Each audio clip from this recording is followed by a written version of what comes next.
அப்படின்னா அப்போ அந்த நம்பிக்கையே இந்த தனித்த தமிழர்களுக்குன்னு ஒரு தனித்த அரசியல் அதிகாரம் நோக்கி வர்ற பசங்களுடைய நம்பிக்கையை சிதைச்சிருவோம் அப்படின்னு சீமான் நினைக்கலாம். இப்போ நமக்கு உங்களுக்கு எனக்கு தெரிகிற அரசியல் சீமானுக்கு தெரியாதா?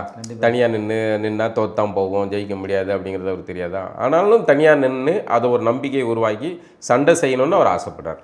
அதை நோக்கி தான் அவர் பயணம் செஞ்சுக்கிறார். ஆனால் அந்த சண்டை செய்கிறது சரிதான். அண்ணன் அவர்கள் பயிற்சி எடுக்கிறாரு, முயற்சி எடுக்கிறாரு, எல்லாம் சரிதான். ஆனால் தம்பிகள்கிட்ட எல்லாம் பேசி பார்த்தா அவங்கக்கிட்ட என்னன்னா 2 வகையான மனநிலை இருக்குது. ஒன்று, இதை விருப்பு இல்லாமல் வெளிப்படையாக பேசுவோமே. இதை சீமான் தம்பிமார்கள் கோய்ச்சாலும் இது பண்ணாலும் கூட நம்ம இதை கள நிலவரம் யதார்த்தத்தை சொல்லி தான் ஆகணும். சீமான் அவர்களுடைய தம்பிமார்கள் அவங்ககிட்ட எல்லாரும் பரவலாக எல்லார்ட்டையும் பேசினதில்ல.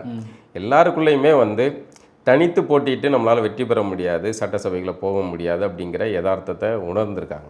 அதனால் இந்த 26 தேர்தல் நமக்கு சாதகமான தேர்தலாக இருக்குது அப்படின்னா அது அதிமுக அணியோ இல்லை விஜய் அணி அந்த மாதிரியான ஒரு டீமாக ஃபார்ம் ஆனோம்னா நம்ம உள்ளே போக முடியும். அதன் பிறகு நம்ம உள்ளே போய் செஞ்சு அதை ஒரு இதை உருவாக்கி மக்கள்கிட்ட இந்த பசங்க நல்லா செய்கிறாங்க அப்படிங்கிற தேர்தலுக்காக மட்டுமாவது அண்ணா கூட்டணி வைக்கலாமே, திரும்ப ஒரு தமிழ் தேசியம் பேசுகிறாங்க, தப்பு கிடையாதுன்றாங்க எல்லாரும். இப்படி ஒரு எண்ணத்தை இந்த தம்பிமார்கள்ட்ட இருக்கு. ஆனால் அதே சமயம் எங்கள் அண்ணன் ஒரு முடிவு எடுத்தா அவர் கூட நாங்கள் கடைசி வரைக்கும் நின்று சண்டை செய்யணும் அப்படிங்கிற எண்ணத்தையும் சொல்கிறாங்க.